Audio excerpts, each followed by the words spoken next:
Queridos pacientes, sobre el trastorno de los afectos, sabemos que dentro de estos trastornos existe una gama de enfermedades afectivas, entre ellas el episodio depresivo, los episodios maníacos, hay episodios mixtos, los llamados trastornos bipolares 1, 2, ciclotimias, los cicladores rápidos y los trastornos esquizoafectivos.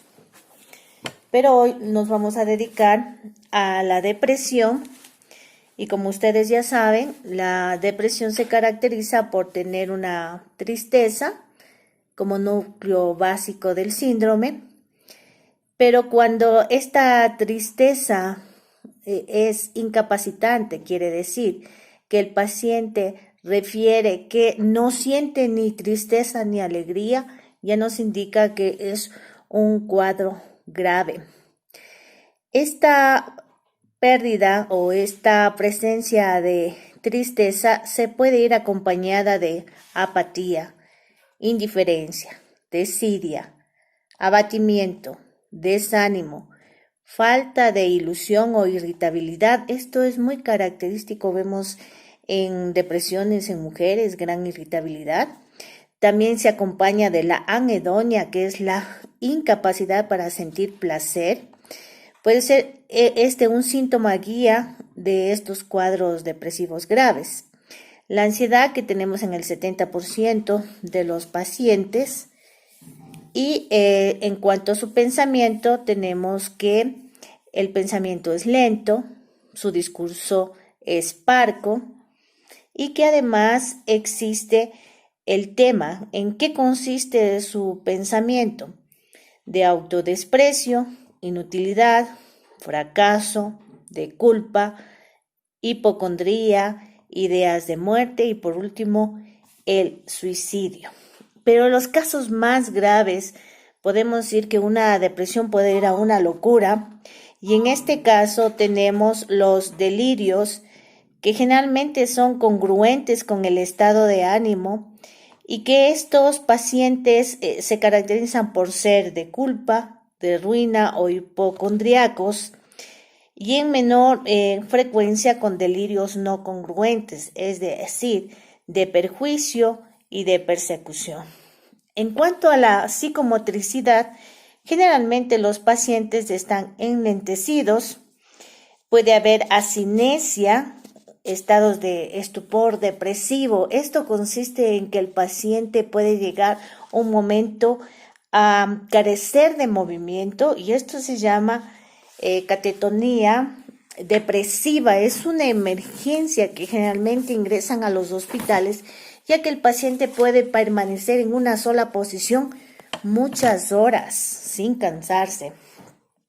También tenemos las manifestaciones somáticas, que es el 50% de los casos, y generalmente es la pérdida de apetito o el aumento de apetito, la disminución del impulso sexual, los trastornos del sueño. Generalmente se quejan de insomnio, que es la pérdida de sueño, y en otros casos tenemos la hipersomnia, significa que duermen más de 8 horas. La astenia, la disregulación vegetativa, que son las palpitaciones, la sequedad de la boca, el sudor, el estreñimiento y otras quejas somáticas como la cefalea. También hemos encontrado, ¿no es cierto?, su conducta. Hay una hipotonía general en esta fase triste, movimientos enlentecidos, descuido y abandono personal, desinterés por las relaciones sociales y actitudes regresivas como el aislamiento, encamamiento o clinofilia. Bueno, un paciente con estas características ya sabemos que tiene depresión, pero lo que nos importa hoy es hablar de todos los factores, ¿no es cierto?, desencadenantes de una depresión. Es así que se dice que el sexo femenino tiene mayor prevalencia que el sexo masculino en una relación 2-1. La depresión se presenta desde los primeros años de vida hasta la vejez. Sin embargo, la literatura dice que un 50% se ha encontrado más en pacientes que van entre 20 y 50 años. En cuanto a los factores etiológicos, podemos indicar, ¿no es cierto?, que existe algunas alteraciones biológicas que presentan este estado de ánimo triste. Esta alteración biológica conocemos los psiquiatras como aminas biógenas. Estas son unos neurotransmisores que se encuentran en el cerebro y que son los responsables de la depresión. Estos neurotransmisores son la noradrenalina, la famosa serotonina que conocen todos ustedes, la dopamina, la acetilcolina, el GABA. Estos neurotransmisores se encuentran a nivel cerebral y son los que se encuentran en la depresión en estado alterado o en desequilibrio. También encontramos otras manifestaciones orgánicas también que se encuentran en la depresión, como las alteraciones hormonales. Una de esas es la tiroides. Tenemos que aproximadamente del 5 al 10% de los casos evaluados por depresión tienen una disfunción tiroidea no detectable previamente, como se demuestra en las concentraciones basales elevadas de hormonas estimulantes de tiroides, quiere decir el TSH. Por eso es importante, ¿no es cierto?, que saber exactamente si el paciente sufre de esta hormona, si tiene hipo o hipertiroidismo, porque esta glándula sí nos da mucho problema en la depresión. También tenemos considerar que la depresión puede producir trastornos inmunitarios. Los trastornos depresivos se asocian a varias anormalidades inmunitarias como la de disminución de la proliferación de linfocitos en la respuesta a mitógenos y otras formas de alteraciones de la inmunidad celular. Aquí habíamos hablado que una persona que tiene depresión se encuentra disminuido este sistema de defensa que tenemos en el organismo. Por eso es muy peligroso. Un paciente con depresión puede tener, ¿no es cierto?, otras enfermedades sobreañadidas debido a su trastorno inmunológico bajo. Es una de las cosas que a mí siempre me ha preocupado ahora con esto de el antecedente que hay del COVID-19, porque el paciente cae en depresión y baja su sistema inmunológico y por tanto está vulnerable.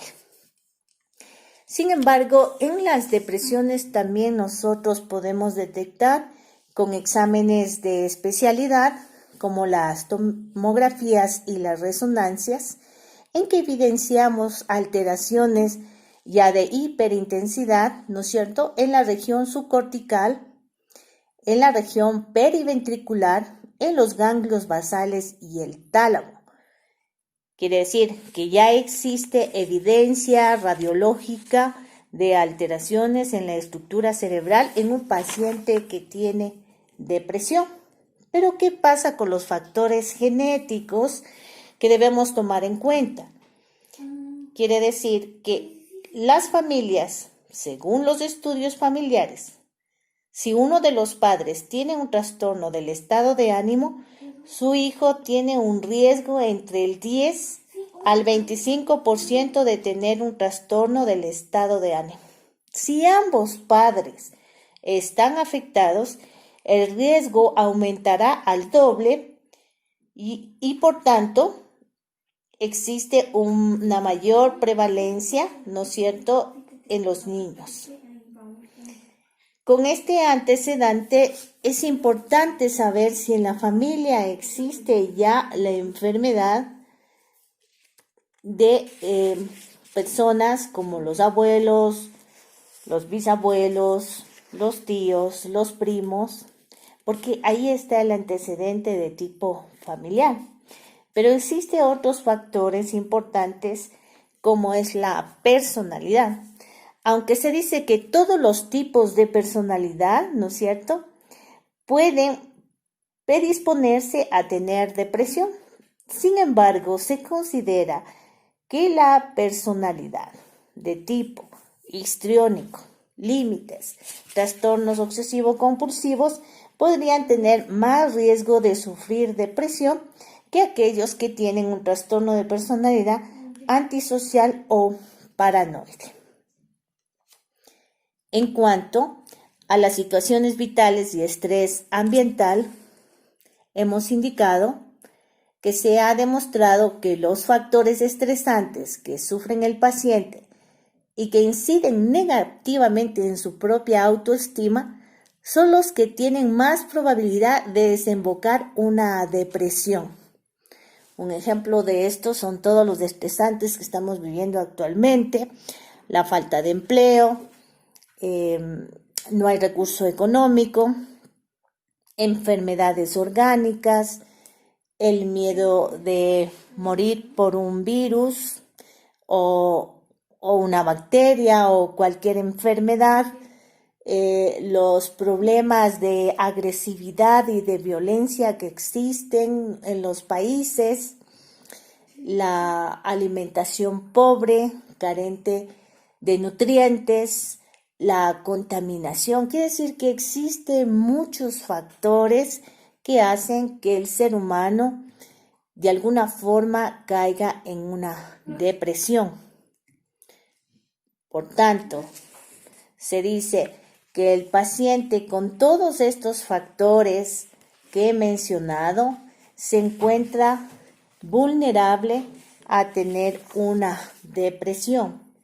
Lo más grave de una depresión sería llegar al intento autolítico. Eso significa muerte inminente, hacer un plan suicida, pero ese tema lo hablaremos posteriormente en otra charla que les dé exclusivamente de suicidio, pero los intentos de suicidio pueden ir desde la infancia hasta la vejez y no ser exclusivamente en un tipo de sexo o de edad. Es definitivamente la terminación de su vida debido a una depresión. Con todas estas características, nosotros debemos entender que la depresión no es una simple manifestación psicológica.